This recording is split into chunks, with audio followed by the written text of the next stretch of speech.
Hey everyone, thanks so much for joining the Think Realty podcast today. My name is Eddie Wilson, and I am the founder of Think Realty. Started in 2013 as a third-generation real estate investor. I had the privilege of sitting around dinner tables and listening to real estate advice from my dad, my grandfather. And in 2013, I wanted to bring that to the general marketplace. So I decided to bring Think Realty to the marketplace, which is a media source for real estate investors. But then also I bring my good friends, people that are out there doing deals, great people that have tons of data and information to the forefront for you so that you can have a natural, easy, not always easy, but at least a direct path to finding success in real estate. We've got a great guest today, and we'll get into that in just a second, but I want to say a quick thank you to our podcast sponsor. This episode is brought to you by Real Property Management. Working with the right property management company can put more money in your pocket, not less. Real Property Management provides a higher standard of property management to make sure you're maximizing the return on your investments. Experience the real difference with Real Property Management. Visit realpropertymgt.com. That's realpropertymgt.com. Our guest today is Alex. Alex, thanks so much for being on the show today. Thank you so much for having me. Alex is no stranger to the show. He also has been an MC for our events. He has been a part of our lending world. He has been, I believe, in our magazine. Pretty much just everything that we've got, Alex has been a part of. And Alex is a part of the team over at Jet Lending. And I'm so glad that you're on the podcast today. Yeah, thank you so much for having me. Sure. If you don't know Alex, Alex has a really fantastic story where left his practice as a doctor to become a full-time real estate investor and also helps in lending. He's got a fascinating story. But if you don't mind, just give us the brief overview for maybe anybody that hasn't already heard that story. I think it's a pretty great one. Yeah, sure. So I was the director of functional medicine and biomechanics for a lot of different places. I didn't like to see where medicine and treatments were going, at least in the systems I was in. So I could totally get student loans, but I couldn't get a business loan to open my own practice. So I ended up going walking into this place I didn't know called Jet Lending, and in walks my patient to interview me, Johnny Hayes, and he's like, "What do you want? What are you doing here?" I was like, "Listen, I'm just trying to get some money to open up my own shop and start seeing patients again." And so that was 10 years ago in November. I saw my family more, I made more money, and I just switched the ethics between caring for patients to caring for our borrowers. Make sure that people are getting good advice, making good money, and being taken care of, that I at least feel that people deserve to be in that constant search of financial freedom. Yeah, absolutely. It's really great. Appreciate everything you do for our community and for real estate investors. I think just to kind of kick off the show today, interest rates are always the topic that everyone wants to bring up. It doesn't matter if you're talking to a conventional lender or a private money lender. Interest rates are always the topic. And, there's so much.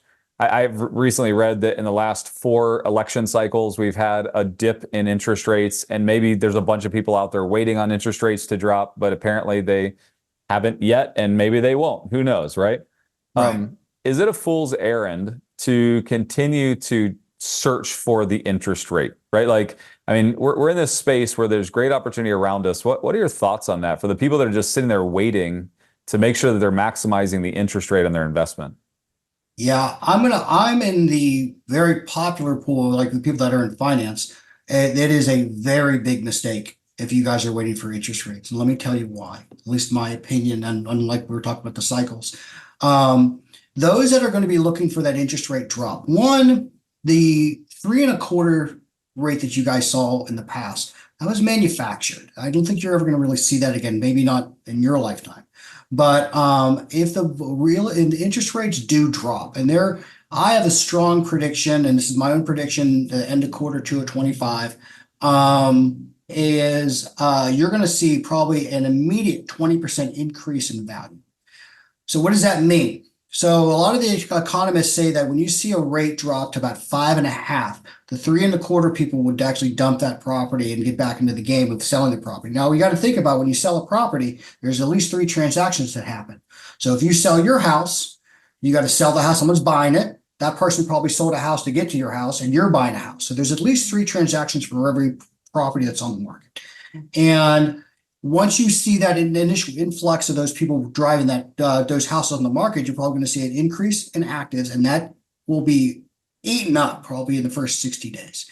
So, in my opinion, the people that are waiting for rates to drop, you're going to actually end up paying more a month in your payments, though the rate is lower because you're buying it higher.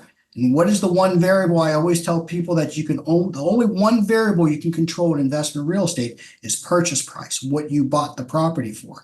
So if you guys are waiting for this drop in rate, you're actually effectively losing money because your monthly payments and holding costs are going to be higher due to the fact you bought the property for higher and you're speculating new value on the after repaired value or appreciation.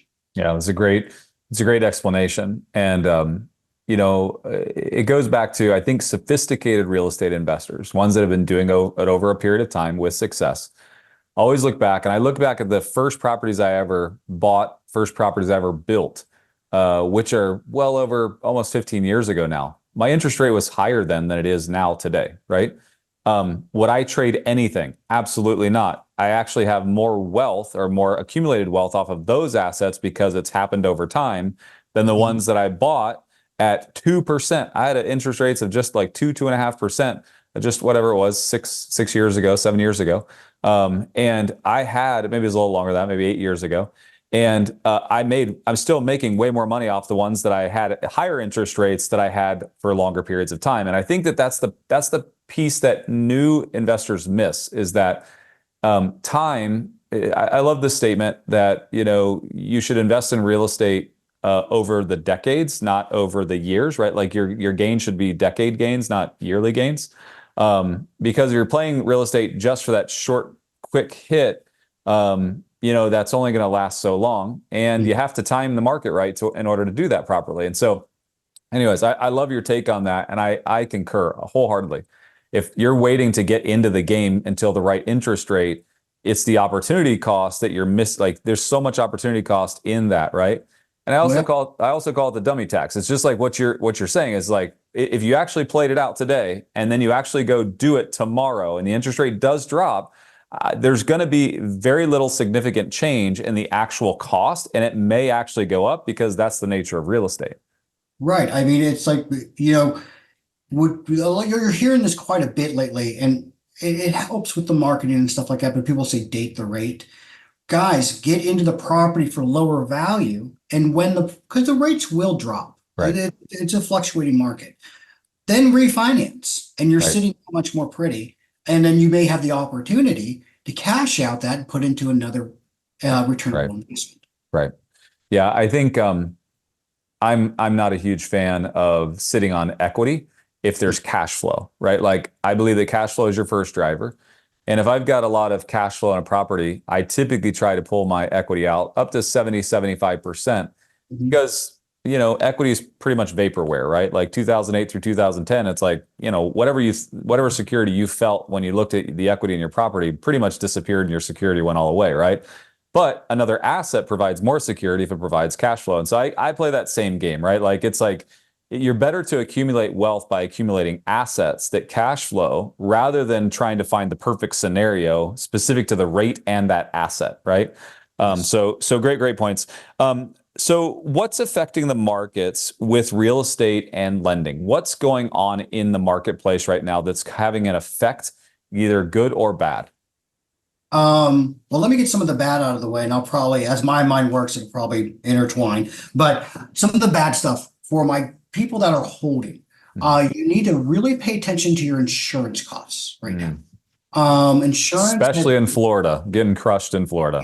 I mean, so those that are using the debt service coverage or DSCR type loans, it's very important that if you are refinancing or even purchasing, that you have a good aware of like the insurance. So especially if you're purchasing, your purchase price of that property should be reflective of your total costs, which of course you can't do anything about taxes, but you can do something about insurance, and you have to know those total numbers. So get with somebody that can at least give you some quoting, because insurance costs have exponentially increased, which is changing the landscape for holding real estate. So talk to even people that had to renew their properties. So cash flow is taking a little bit of a hit from that, not a great amount. But those that are in hard money loans that are trying to refinance or purchasing through the DSCR programs, insurance is one of the big things that will really hit you hard in the ribs if you're not aware of it. You'll go through the whole process because insurance usually happens towards the end when you're going to title, and then you find out it totally messes up your deal. So they pay very much attention to insurance. That's causing some issues with investors purchasing. The other thing is, at least here in Texas, there's still, even though, people are like, oh, the rates, we still have a very bad inventory issue in the United States. So prices aren't really going down. And so you're going to have to try to really hone your negotiating skill. That's one of the biggest things I've even seen with seasoned investors. Guys, know that most of your properties that you purchase probably aren't going to happen within the first offer and probably not within the first 30 days. So following up and making sure that you're doing some good due diligence. It's the person who solves the problem, not quotes the highest purchase price who wins that value. Some pros. With rates going as high as they are, when you do find that seller, it is more apt today to be able to negotiate well, especially when you're offering a quick close. That's why people like me are around. You close like in 10 days. So that is a good thing that's happening in the market. People are willing to be a little more favorable to structure new type of financing types deals or two different types of getting solving the problem for the seller. So that's doing well. You got to understand that maybe 3% of real estate transactions are really investment deals. So the investment distress arena is not that affected by what's going on. Yes, as an investor, do you have to pay attention to insurance rates and interest rates and insurance and things like that? Of course. But the distressed market doesn't really feel that turbulent time that you'd see in the consumer market. Yeah, it's really, really good. One thing I've been reading a lot about lately, I've got two questions maybe to end out the show. But the first question is, I've heard a lot about the amount of baby boomers. You got 15 million baby boomers that currently own businesses that they will essentially leave those businesses in the next 7 to 10 years. And in that same stat, I've read that over 70% of people move residences from age 65 to 72. You have this huge amount of people coming into 65 to 72 right now. They're leaving their businesses. They're potentially leaving their homes. Is this going to be the big great disposition that really does rewrite and help the inventory issue that we have in America right now, where you're picking up these 1950s, 1960s, 1970s homes that still have your grandma's wallpaper on the wall and pink tile, and purple toilets and stuff like that. Is that going to come into the marketplace? And do you think it has any effect on where we are in the next, 5 to 7 years? A couple different answers to that question. So will it come into the marketplace? Yes. But one of the things you have to think about is transitory demographics. So where are these baby boomers coming from? Let's think about like Allegheny County in Pennsylvania is like the oldest county in the country. Okay, if they move, most likely they're not going to stay in Allegheny County. They're going to probably move to Texas, Colorado, Florida, or some of the Sun Belt states. Okay, so Phoenix, something like that. Yep. So you're going to see probably a large migratory effort into states that are favorable for their income and favorable for them to buy a house. And so you're going to see a large influx outside, like for Texas, even the Golden Triangle aspect of things. That influx of people, you're going to see a decrease in inventory. Okay, but let's say can you buy houses in these areas? Of course you can. So you're going to see kind of like a flip mix of areas that are going to get a swell of people, areas that are going to have more inventory. Do I think it's going to fix the issue? No. Because the same amount of permits for new construction homes, and trying to get anything new construction is a disaster right now. New construction homes is basically the same type of permitting that you had in the 60s. Mm. So you are not getting much new inventory. So you're just trading inventory. So in my opinion, without new product being available, I don't think it's going to solve the problem with the inventory, and I don't think it's going to adjust the pricing. Yeah, that's great. Last question. In every election cycle, there's always some undulation in the marketplace, right? In the last 4 election cycles, we've actually seen an interest rate drop, even if it was insignificant. It did drop a little. A lot of sellers and investors get skittish and they sit on their hands during that time period. For the savvy, like kind of sophisticated real estate investor, should they be looking for in this cycle that is really going to start midsummer and go through the end of this year? Are there opportunities that they should be considering taking advantage of, or are there actions that they should be considering taking in the election cycle? In the election cycle, I think that the investor that's willing to be able to pivot is the one that's going to make the most money. Investors that are able to make changes quickly to market cycles are the ones that make money in every market. Okay, what do I think that's going to happen with this cycle? Well, my personal opinion is I don't think you're going to see much of a change. I personally think that you may see a raise in December. Most of the markets are volatile until they know who is in office, not who wins, but somebody is in office so they can plan. They just want to know who it is. So I don't think that you're going to see a calming down of the markets. So what I would suggest as an investor is to continue to acquire, because in a volatile market, there's opportunity. Okay. Because there may be people that are really, they really want to liquidate, and they really want, because they're scared of this X may happen. So I think that you should just be very, very strong with your purchase prices. Make sure you're not saying, well, I never want to hear an investor say this. Well, if this happens, then I'll be okay. If it doesn't happen, you're not. So you keep buying. I'm not saying that because I'm a lender. You keep buying at the right prices and stuff like that. In this cycle, you watch for prime going up, but I mean, that's just going to be your bank cost rate. And you just fluctuate your purchase variable with what you're seeing in the cost of funds, and then just get ready to refinance out when those are more favorable for you. Yeah, very good. How can they learn more about Jet Lending, or Alex? How do they get in contact with you? So you go to jetlending.com. All of our we're very big on education. So all of our education videos are there.